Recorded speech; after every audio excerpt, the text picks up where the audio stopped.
لقمان نے بھی میری حمایت نہیں کی، کوئی وضاحت نہیں مانگی۔ اسے تو مجھ سے محبت تھی، بے شک لڑتا رہتا تھا مگر میرے بغیر رہ نہیں سکتا تھا۔ اسے میں یاد تو آتی ہوں گی، وہ مجھے مس تو کرتا ہوگا۔ لقمان، دل پر جیسے کسی نے جلتا ہوا انگارہ رکھ دیا اور سارا جسم تپنے لگا۔ درد کی شدت ناقابل برداشت ہونے لگی۔ اس کی تیز چیخ نے گھر کے در و دیوار کو ہلا کر رکھ دیا۔ کچن میں کام کرتی بوا کے ہاتھ سے چمچہ چھوٹا، اماں کے ہاتھ سے گلاس گر کر ٹوٹا، عمیرہ باجی کی گہری نیند ٹوٹی اور ہنا کا ٹی وی سے تسلسل ٹوٹا۔ الہی خیر! بوا نے دل پر ہاتھ رکھا، اماں نے بھی ان کی تقلید کی۔ یا اللہ خیر! میری بچی! یہ چیخ کیسی تھی؟ عمیرہ باجی کمرے سے نکل کر جائے واردات کو روانہ ہوئیں تو راہ میں ہنا سے پوچھا، زنیرہ باجی کو پتہ نہیں کیا ہوا ہے؟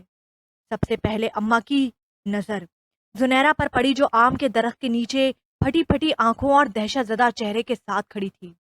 زینی، میری بات تو سنو، خدا کی قسم یہ نکلی ہے۔ اماں نے آگے بڑھ کر زنیرہ کو تھاما۔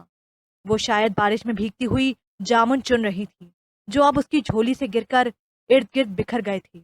وہ اماں سے لپٹ کر پھوٹ پھوٹ کر رونے لگی۔ کیا ہوا ہے؟ اماں نے ماتھے پر بل ڈال کر لقمان کو گھورا۔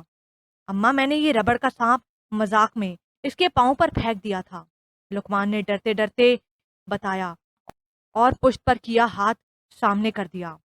اب کہ عمیرہ باجی اور ہنا نے باری باری چیخنے کا فریضہ انجام دیا۔ الہی خیر! بوا بدک کر پیچھے ہٹی۔ کیا ہو گیا ہے؟ بتا تو رہا ہوں، نکلی ہے۔ لقمان نے پریشان ہو کر سانپ ایک طرف پھینک دیا۔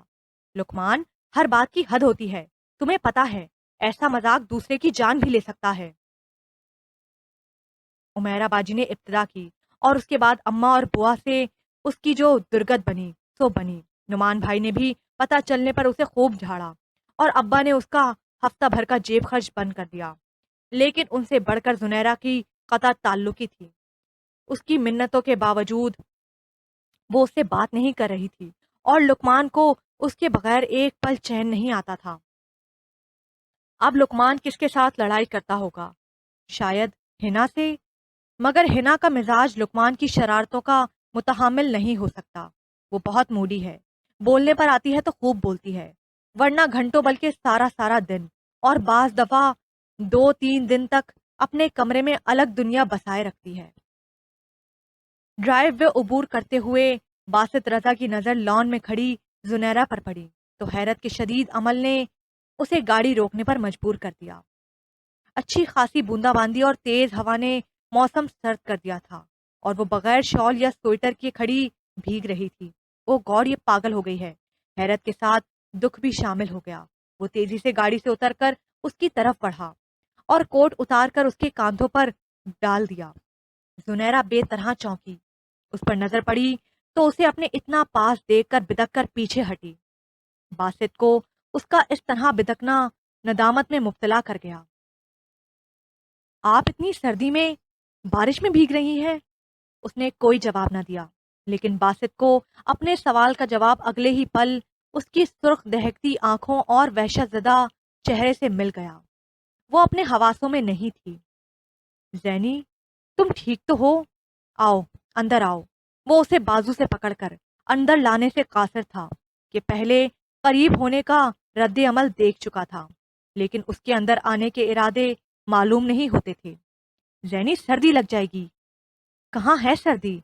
آپ کو لگ رہی ہے تو چلے جائیں اندر، وہ سختی سے بولی۔ دیکھو بیمار پڑ جاؤ گی۔ بیمار پڑنے سے کیا ہوگا؟ مر جاؤں گی۔ زینی پلیز۔ وہ خود کو بہت بے بس محسوس کر رہا تھا۔ میرے جینے یا مرنے سے کسی کو کیا فرق پڑے گا؟ آپ سنی کے لیے ایک اور ماں لے آئیے گا، جیسے عمیرہ کے بعد میں مجبور ہو گئی آنے پر، میرے بعد کسی اور کو مجبور کر دیا جائے گا۔ آپ کی زندگی کا خلا پر ہوتا رہے گا۔ اس کے منہ سے الفاظ نہیں گویا انگارے نکلے تھے جنہوں نے باسط رضا کے دل کو، اس کے پورے وجود کو جلا کر بھسم کر دیا تھا۔ وہ اس کی نرمی کے جواب میں بدتمیزی کی حد پار کر گئی تھی اور وہ شاید یہ اذیت برداشت نہ کر سکا تھا کہ غیر ارادی طور پر اس کا ہاتھ اٹھا اور زنیرہ کے گال پر جم گیا، مگر اگلے ہی لمحے ندامت کا شاید حملہ ہوا تھا اس پر۔ بس خاک میں مل گئی ساری ہمدردی۔ دو جملے برداشت نہیں ہو سکے، اور مجھے دیکھو، میں نے نا کردہ جرم کی پاداش میں سب کچھ کھو دیا، اپنی ہستی کا غرور، اپنے گھر والوں کا اعتبار، وہ ساری محبتیں جنہیں میں اپنا حق سمجھتی تھی، جن کی میں عادی تھی، سب کچھ چھین لیا گیا مجھ سے، مجھے تنہا کر دیا گیا۔ تمہیں بھی سنی کی وجہ سے مجھ سے غرض ہے، ورنہ تم بھی مجھے اکیلا چھوڑ دو، ایک پل اس گھر میں برداشت نہ کرو۔ وہ پھوٹ پھوٹ کر رونے لگی۔ باسط حیرت اور دکھ کے سمندر میں غوطہ زن اسے دیکھ رہا تھا۔ بارش میں قدرے تیزی آ رہی تھی، لیکن آنسوؤں کی برسات نے جیسے ہر طرف پانی بھر دیا تھا۔ زینی، میرا یقین کرو، ایسا نہیں ہوگا۔ تم میری بیوی ہو، عمیرہ میرا کل تھی اور تم آج ہو۔ مجھے اپنا آج بہت عزیز ہے۔ تم آزما کر تو دیکھو۔ اور زنیرہ کو جانے کیا ہوا، ایک دم اس کے کاندھے سے آن لگی۔ شاید آبلا پائی کے اس تنہا سفر میں تھکنے لگی تھی۔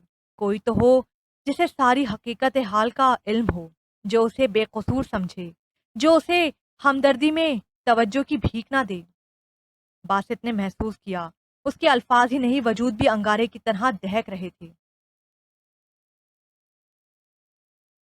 حوصلہ رکھو، سب ٹھیک ہو جائے گا انشاءاللہ، میں ہوں نا تمہارے ساتھ۔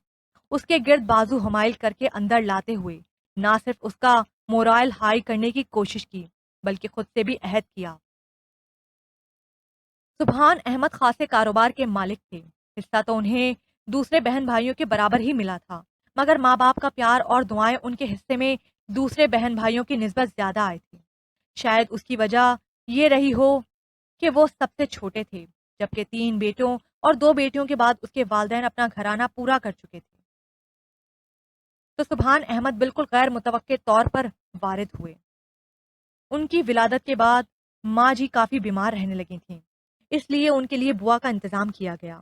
16 سالہ بوا کو اس کے شوہر نے شادی کے 1 سال بعد ہی طلاق دے دی تھی۔ حالانکہ وہ قصوروار نہیں تھی، مگر سب کو وہی خطاوار نظر آئیں۔ ماں باپ مر چکے تھے اور بھائی اپنے اپنے گھروں میں مگن اور خوش، اس بدنامی کے داغ کو اپنے ساتھ رکھنے پر آمادہ نہیں تھے۔ لہٰذا بوا نے تنگ آ کر نوکری کی ٹھانی کہ پیٹ روٹی مانگتا تھا۔ اب ان کی قسمت اچھی تھی کہ انہیں برہان احمد کے گھرانے جیسا نیک اور شریف گھرانہ مل گیا، جہاں سبحان جیسے خوبصورت بچے کی صورت میں ان کی مامتا کی تسکین بھی ہونے لگی۔ برہان احمد نے اپنے سب بچوں کو ان کی شادیوں کے بعد الگ مکان دلا کر کاروبار سے علیحدہ حصہ دیا تھا۔ آخر میں سبحان احمد رہ گئے تھے، تو یہ بڑا سا مکان جس میں وہ رہائش پذیر تھے ان کے حصے میں آیا۔ انہوں نے والدین کی خدمت کا فرض خوب انجام دیا اور بوا کو بھی ان جیسا عزت و احترام دیا۔ یہ بزرگوں کی دعائیں تھیں کہ ان کے کاروبار نے خوب ترقی کی۔ بیوی بھی بہت سلجھی ہوئی اور نیک طبیعت کی ملی۔ اللہ نے انہیں 5 بچوں سے نوازا۔ سب سے بڑی عمیرہ، پھر 1 سال کے فرق سے نعمان، نعمان کے 3 سال بعد لقمان اور زنیرہ کی اکٹھی پیدائش ہوئی۔ ان سے 2 سال چھوٹی ہنا تھی۔ مجموعی طور پر ان کا گھرانہ ایک خوشباش گھرانہ تھا۔ عمیرہ اور نعمان بنیادی طور پر سنجیدہ طبیعت واقع ہوئے تھے، جبکہ لقمان اور زنیرہ ان کا الٹ تھے۔ ہنا موڈی تھی، کبھی عمیرہ اور نعمان کی طرح بہت سنجیدہ اور تنہائی پسند، کبھی لقمان اور زنیرہ کی طرح انتہائی شوق ہو جاتی۔ جڑواں ہونے کی وجہ سے لقمان اور زنیرہ کی آپس میں بہت دوستی تھی۔ بظاہر ہمیشہ لڑتے جھگڑتے پائے جاتے، کسی موضوع پر ہم خیال ہوتے ہوئے بھی اختلاف برائے اختلاف کی پالیسی اپنائی جاتی، لیکن اس سب کے باوجود وہ ایک دوسرے سے بہت اٹیچ تھے۔ لقمان کو اپنے نام سے خاصی چڑ تھی، کیونکہ اس کی وجہ سے وہ اکثر و بیشتر مذاق کا نشانہ بنتا رہتا تھا، مگر کیا کہتا کہ دادا جان کو قافیہ ملانے کے چکر میں لقمان کی معصوم جان چکرا کر رہ گئی۔ برہان کی نسبت سے سبحان اور نعمان تو ٹھیک تھے، بلکہ خوب تھے، مگر لقمان یہ نام اسکول اور کالج میں وجہ شہرت بن گیا تھا۔ اس کا بس چلتا تو اپنا نام بدل دیتا، مگر دادا کی نسبت سے یہ ابا کو بہت عزیز تھا۔ دوسری صورت نام کا آخری حصہ مان بتانے کی تھی، مگر ہائے ری قسمت، اسے زنیرہ جیسی بہن ملی تھی جو نہ صرف جنم جنم سے ساتھ تھی، بلکہ اسکول سے لے کر کالج تک ہر کلاس میں ساتھ تھی۔ گھر میں چونکہ اسے پورے اہتمام سے لقمان پکارا جاتا تھا، بلکہ بوا تو لقمان میاں پکارتی تھیں جو اسے مزید سلگاتا، اس لیے زنیرہ کی زبان پر شروع سے اس کا پورا نام چڑھا تھا۔ اکثر وہ چڑ کر لڑنے لگتا، تمہیں خدا کا واسطہ مجھے اسکول میں لقمان کہہ کر مت پکارا کرو، پھر کیا ابن سبحان کہا کروں؟ وہ انجان بن کر پوچھتی، مان مان نہیں کہہ سکتی؟ نہیں کہہ سکتی کیونکہ یہ نام دادا جان نے انتہائی محبت اور شوق سے رکھا تھا اور میں ان کی روح کو اذیت نہیں پہنچا سکتی۔ اللہ انہیں داخل جنت کرے، مجھے تو جیتے جاگتے دوزخ میں دھکیل گئے۔ جس کو دیکھو حکیم لقمان کہہ کر مذاق اڑا رہا ہے۔ ہاں، یہ حکیم لقمان کے ساتھ انتہائی زیادتی ہے، کہاں وہ علم و دانش کا مرکا، کہاں آپ جیسے ہونک۔ زنیرہ کی بچی، وہ کبھی اسے ایک ہاتھ جڑ دیتا، کبھی بال نوچ لیتا، اور پیچھے رہنے والوں میں سے وہ بھی نہیں تھی۔ اسکول کے بعد کالج کا مسئلہ پیدا ہو گیا۔ لقمان کسی صورت زنیرہ کے ساتھ داخلہ لینے پر تیار نہ تھا، مگر ابا کے سامنے ایک نہ چلی۔ انجینئرنگ پڑھ کر کیا کرو گے صاحبزادے؟ تمہیں اس کاروبار کو سنبھالنا ہے، کوئی حساب کتاب پڑھو، فائدہ ہوگا۔ اور پھر اسے کالج میں زنیرہ کے ساتھ ہی پڑھنا پڑا۔ وہ تو مزے سے سائیکالوجی پڑھ رہی تھی، جبکہ وہ اکنامکس رکھنے پر مجبور ہو گیا تھا۔ اسے اکنامکس سے چڑ تھی، بلکہ بالکل اپنے نام کی طرح، مگر دونوں سے فرار مشکل تھا۔ لیکن ایک مشکل کا حل اس نے اپنی سمجھ کے مطابق تجویز کر ہی لیا، اور اس میں زنیرہ کی مداخلت بھی کام نہیں آ سکتی تھی۔ وہ اکنامکس میں انتہائی شاندار نمبروں سے فیل ہو گیا، اور پھر نعمان بھائی کو اپنا مسئلہ بتا کر انہیں ابا کو کنونس کرنے کی مہم پر لگا دیا۔ جلد ہی انہوں نے یہ مارکا سر کر لیا کہ یہ ان کے لیے ایسا مسئلہ نہیں تھا۔ وہ ابا میاں کے چہیتے تھے۔ یوں لقمان کالج کی حد تک زنیرہ کی چیرہ دوستیوں سے محفوظ ہو گیا۔ وہ انیزہ کی طرف نوٹس لینے کے بہانے گئی تو باتوں میں وقت گزرنے کا پتہ نہ چلا، اور شام ہو گئی۔ اب اسے اکیلے واپس آتے ہوئے ڈر لگ رہا تھا۔ انیزہ کے ابو گھر پر نہیں تھے، اور اس کے جوان جہان بھائی کے ساتھ بائک پر بیٹھنا اسے نہ خود گوارا تھا، نہ گھر والے اس کی اجازت دیتے۔ کئی دفعہ گھر کا نمبر ملایا مگر مسلسل انگیج تھا، اور جب وہ پریشانی کے مارے رونے والی تھی تو فون مل گیا۔ اٹھانے والا لقمان تھا۔ میں کب سے ٹرائی کر رہی ہوں، انگیج کیوں کیا ہوا تھا؟ میں ٹرائی اگین کے فارمولے پر عمل کر رہا تھا، وہ شوخی سے بولا۔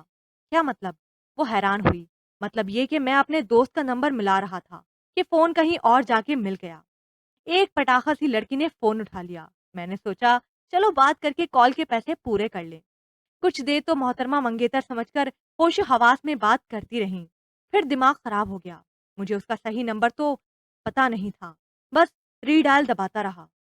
پہلے لڑکی نے خود اور پھر اس کی اماں نے انتہائی اعلیٰ درجے کی گالیوں اور کوسنوں سے نوازا۔ لقمان نے ہنستے ہوئے تفصیل بتائی۔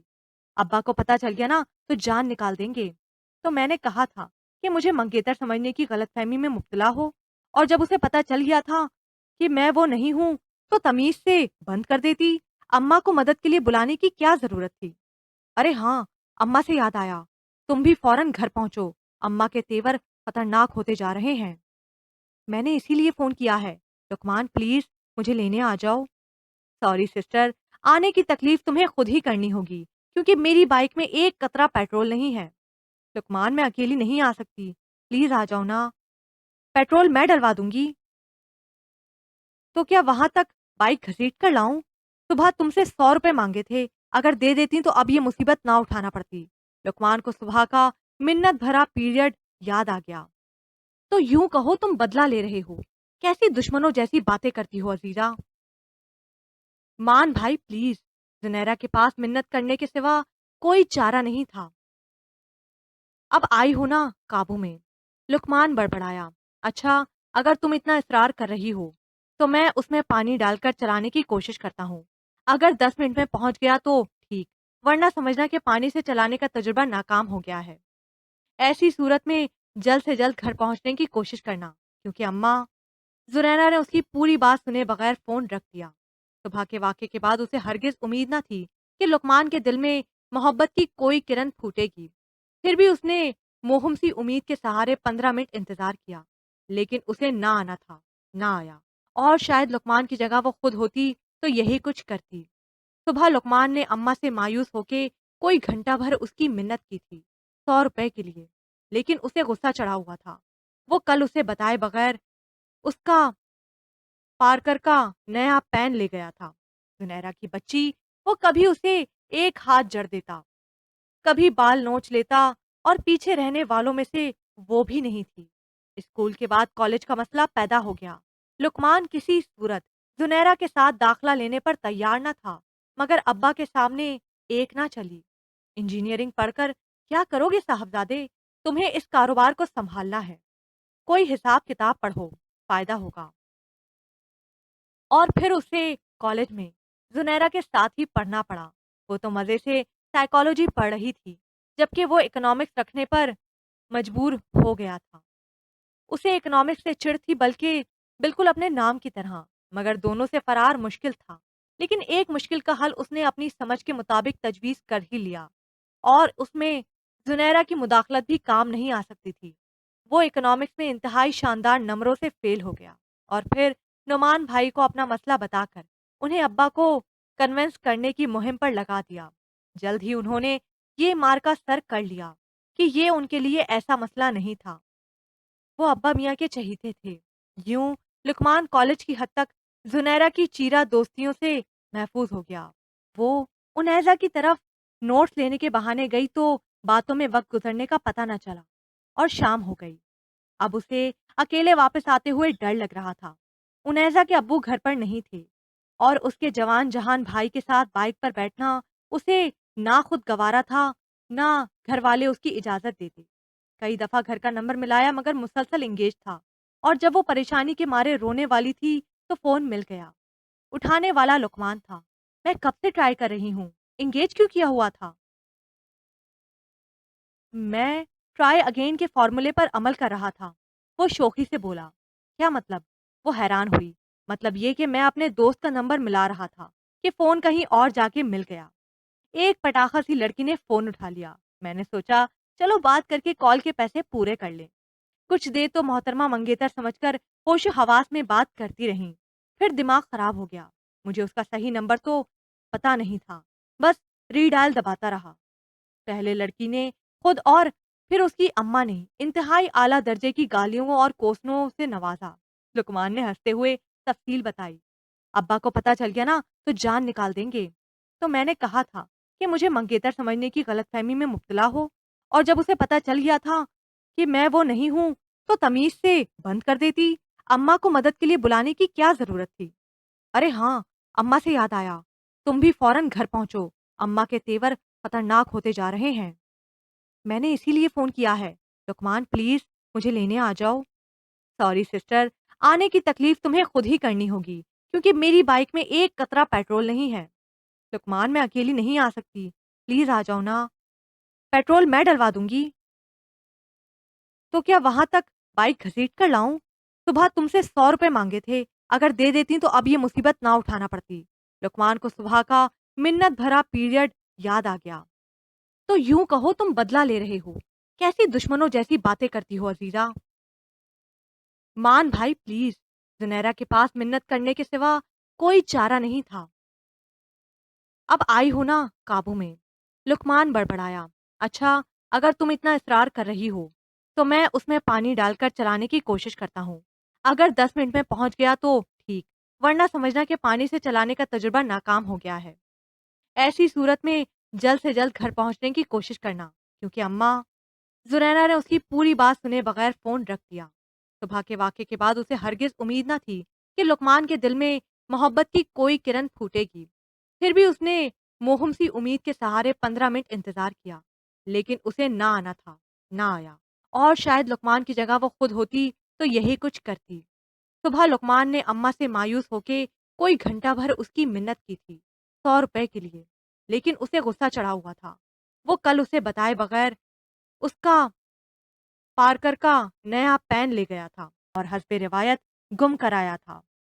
اسے رات ڈھونڈنے پر خبر ہوئی، اور وہ لڑکے سوئے تھے۔ پھر صبح صبح لقمان کا نیا مطالبہ کہ اس سے پیسوں کی واپسی کی کوئی خاص توقع بھی نہیں رکھی جا سکتی۔ اگر عمیرہ باجی ہوتی تو اسے منت کی ضرورت پیش نہ آتی۔ وہ تھوڑی سی پس و پیش کے بعد اسے مطلوبہ رقم یا اس سے آدھی دے دیا کرتی تھیں، مگر وہ بوا کے ساتھ کوئی ہفتہ بھر سے چھوٹی پھپھو کے پاس سرگودا گئی ہوئی تھی۔ اندھیرا مزید بڑھ گیا تھا، تب اس نے انیزا کے بھائی سے رکشہ منگوایا۔ انیزا اس کے ساتھ رکشے میں بیٹھ کر گھر تک چھوڑنے آئی، ساتھ میں موٹر سائیکل پر اس کا بھائی بھی آیا۔ بعد میں انیزا بھائی کے ساتھ واپس ہو گئی۔ انیزا کو دیکھ کر اماں نے ناراضگی کا پروگرام کینسل کر دیا اور زنیرا نے سکون کا سانس لیا۔ مسلسل باتیں کر کر کے اس کے سر میں درد شروع ہو گیا تھا اور اب وہ اماں کا نصیحتی لیکچر سننے کے موڈ میں نہیں تھی۔ میں نے سالن بنا دیا ہے، ہنا نے آٹا گوندھ کر رکھ چھوڑا ہے، تم روٹی بنا دو، سب آنے والے ہوں گے۔ جی اچھا، وہ تابیداری سے کہہ کر کمرے میں آ گئی۔ ہنا ہنا نے پڑھائی میں غرق ہونے کا مظاہرہ کرنے کے لیے سر اٹھائے بغیر جواب دیا۔ میں بہت تھک گئی ہوں، تم روٹی پکا دو آج، میرا صبح انگلش کا ٹیسٹ ہے، مجھے تیاری کرنی ہے۔ ٹھہر کے پڑھ لینا، آدھا گھنٹہ لگے گا صرف، اس نے خوشامد کی۔ سوری، آپ خود پکا لیں۔ ہنا نے نو لفٹ کا بورڈ دکھایا اور وہ بڑبڑاتی ہوئی کچن میں آ گئی۔ اسی وقت باہر بائک کی آواز آئی اور چولہے پر توا رکھتے ہوئے زنیرا کا بی پی شوٹ کرنے لگا۔ جھوٹا مکار، وہ اسے کچن میں دیکھ چکا تھا، اسی لیے تھوڑی دیر بعد وہیں آن پہنچا۔ آ گئی تم؟ میں نے میں لینے گیا تھا تمہیں۔ ایک نمبر کے جھوٹے ہو تم، صاف انکار کر دیا تھا تم نے آنے سے۔ پیٹرول نہیں ہے بائک میں، اس نے لقمان کی نقل اتاری۔ اب کیا زمین کھود کر نکالا ہے؟ تمہاری خاطر ہی اتنی دور سے پیٹرول ڈلوانے گیا تھا۔ لقمان نے ڈھٹائی سے دانت نکالے۔ چلو، حساب برابر ہوا۔ وہ پلیٹ میں سالن نکال کر روٹی اترنے کا انتظار کرنے لگا، ایک کے بعد دوسری اور تیسری کے بعد چوتھی روٹی کھا کے جب اس نے پانچویں روٹی پر نظر ڈالی تو زنیرا کا پیمانہ صبر لبریز ہو گیا۔ اگر اب تم نے روٹی کو بھوکی نظروں سے دیکھا تو میں یہ گرم چمٹا تمہارے ہاتھ پر دے ماروں گی۔ اور کچن میں داخل ہوتی اماں نے ایک کڑی نظر اس پر ڈالی۔ چار بندوں کی روٹی پکانا پڑ گئی تو یہ حال ہے، اگر بھرا پورا سسرال مل گیا تو کیا کرو گی؟ تندور لگا لوں گی، وہ بڑبڑائی۔ اماں مجھے بھوک لگی ہے۔ لقمان نے زمانہ بھر کی فاقہ مستی چہرے پر طاری کر لی۔ اماں، یہ چار روٹیاں کھا چکا ہے، نظر نہ لگاؤ بچے کو، اماں نے خفگی سے ٹوکا۔ نظر لگنے کو اس میں ہے کیا؟ 325 ہڈیوں کا ڈھانچہ، پتہ نہیں اتنا کھا کھا کر جاتا کہاں ہے، جسم پر بوٹی نہیں ملتی۔ اے بی بی ہٹو تم، میں خود پکا لوں گی، ایسا پکایا ہوا تن کو نہیں لگتا، پہلے ہی پکا لینی تھی، وہ بڑبڑائی، پھر رفتار اور برنر تیز کر دیے۔ وہ ان دنوں بی اے کا امتحان دے کر فارغ تھی جب اچانک عمیرہ باجی کی شادی کا فغا اٹھا اور دیکھتے ہی دیکھتے ان کی شادی کی تاریخ مقرر کر دی گئی۔ بس پھر کیا تھا، اس کے ہاتھ فارغ دنوں کا دلچسپ مشغلہ آ گیا، خاص کر لڑکی ہونے کے ناطے۔ زنیرا جو گھر میں قید ہو کر رہ گئی تھی بہت ایکسائٹڈ تھی۔ باسط رضا نے عمیرہ آپی کو ان کی دوست کی شادی میں دیکھا تھا، انہیں وہ اس قدر اچھی لگی کہ اگلے ہی ہفتے گاؤں سے اپنے والدین کو لے کر آ گئے اور تب تک دم نہ لیا جب تک ہاں کروا کر انگوٹھی نہ پہنا دی۔ عمیرہ باجی کی شادی کو اس نے بہت انجوائے کیا اور بھاگ بھاگ کر گھر کے اور باہر کے کاموں میں حصہ لیا۔ حالانکہ وہ سدا کی کامچور تھی مگر اب گھر کی ذمہ داری سنبھالنے لگی تھی کہ عمیرہ کے بعد اسے ان کے عہدے پر براجمان ہونا تھا، لقمان اور ہنا پر رعب ڈالنا تھا، اماں اور بوا کی چہیتی بننا تھا، مگر اسے اپنا یہ خواب شرمندہ تعبیر ہوتا نظر نہ آیا۔ نعمان بھائی ان سے بڑے تھے اور خاصا رعب رکھتے تھے، لقمان اس کے رعب میں آنے کے لیے تیار نہیں تھا۔ ہنا اس سے 2 سال چھوٹی تھی مگر بلا کی تیز تھی، یا تو اپنے کمرے میں بند پڑتی رہتی تھی یا اس کے بیجا رعب سے بچنے کے لیے لقمان کو گٹھ جوڑ کر لیتی۔ اماں کو کچن سے کوئی خاص لگاؤ نہیں تھا اور بوا بھی جیسے منتظر تھیں کہ کب عمیرہ اپنے گھر کی ہو اور وہ بیمار پڑ کر کچن کی بھاری ذمہ داری اس کے ناتواں کندھوں پر ڈال دیں۔ پھر یوں ہوا کہ بوا کی بیماری زور پکڑنے لگی۔ ابا نے ان کے علاج پر روپیہ خرچ کرنے اور گھر والوں نے ان کی خدمت کرنے میں کوئی کسر نہ چھوڑی، مگر بوا جتنی عمر لکھوا کر لائی تھی وہ گزار چکی تھی۔ ان سب نے اور خاص کر ابا نے ان کی موت کا بہت صدمہ لیا، کافی عرصہ تک اداس اور چپ رہے، لیکن پھر زندگی اور کاروبار کی مصروفیات نے انہیں اپنی طرف متوجہ کر لیا اور آہستہ آہستہ سب کچھ روٹین پر آ گیا کہ دنیا اسی کا نام ہے۔ زنیرہ کہاں ہے؟ نعمان نے فون بند کر کے ادھر ادھر نظریں دوڑائیں، پھر پاس بیٹھے لقمان سے پوچھا، جس کے کان ان کی گفتگو میں اپنا اور زنیرہ کا نام سن کر پہلے ہی کھڑے ہو چکے تھے۔ وہ سامنے نئے ہمسائے آئے ہیں، ان کی طرف گئی ہے۔ خیر، خیر سگالی کے مظاہرے کے طور پر وہ آئے تو اسے بتانا کہ وہ بی اے میں فرسٹ کلاس پاس ہو گئی ہے۔ انہوں نے باہر جاتے جاتے اطلاع دی اور لقمان کے جسم میں گویا برقی بڑکی دوڑ گئی۔ اے ہنا، تم نے سنا؟ اس نے ہاتھ میں کتاب پکڑے سامنے سے آتی ہنا کو آواز دی۔ میں نے نہیں سنا اور نہ سننے کا موڈ ہے، ہنا نے جواب دے کر پھر من من کر کے پڑھنا شروع کر دیا۔ زنیرہ فرسٹ کلاس پاس ہو گئی ہے۔ اچھا، آپ کو کس نے بتایا؟ اس نے کتاب بند کر دی۔ ابھی تھوڑی دیر پہلے نعمان بھائی کو کسی نے فون پر اطلاع دی ہے، انہوں نے شاید کسی کو رول نمبر دے رکھا تھا۔ میں زنیرہ باجی کو بتاتی ہوں۔ وہ اس کے کمرے کی طرف بھاگی۔ وہ سامنے والوں کے ہاں گئی ہیں۔ لقمان کے بتانے پر ہنا نے بریک لگا دیے۔ اس کی انگلش میں کمپارٹ آئی ہے۔ لقمان کی بات پر ہنا نے شک زدہ نظروں سے دیکھا۔ ابھی تو تم کہہ رہے تھے فرسٹ ڈویژن میں پاس ہوئی ہے۔ ہاں، وہ تو سچ ہے، مگر ہم زنیرہ کو تنگ کریں گے۔ مجھے تو بخشیں، زنیرہ باجی کے ناخن بہت تیز ہیں۔ ڈرپوک، آپ کو ہمیشہ رنگ میں بھنگ ڈالنے کی ضرورت کیوں پڑتی ہے؟ کیا مطلب، میں فسادی ہوں؟ اب میں کیا کہوں، چھوٹی ہوں، ادب لحاظ بھی رکھنا پڑتا ہے۔ ہنا کی بات پر لقمان کو پتنگے لگ گئے۔ سب پتا ہے، جتنی با ادب با ملاحظہ ہو، لیکن یاد رکھو، اگر تم نے زنیرہ کو بتایا تو پھر میں تم سے پوچھوں گا۔ کیا کر لیں گے آپ؟ وہ اس کی دھمکی پر اکڑ گئی۔ یہ جو تمہیں روز مجھ سے کام پڑتے ہیں، فلاں دوست کی طرف جانا ہے، چھوڑ آؤ۔ ہر دوسرے دن تمہارے کالج کی وین خراب ہو جاتی ہے، پھر میرے پیچھے پھرتی ہو۔ میری بلا سے جو مرضی کریں۔ ہنا نے فوراً پسپائی اختیار کر لی۔ اسی وقت زنیرہ آ گئی۔ تم کہاں کی سیریں کرتی پھر رہی ہو؟ لقمان نے پوچھا، حالانکہ اچھی طرح جانتا تھا۔ یہ سامنے اتنے اچھے پڑوسی آئے ہیں، ایک لڑکی بالکل میری ہم عمر، میری طرح اسمارٹ اور خوبصورت ہے۔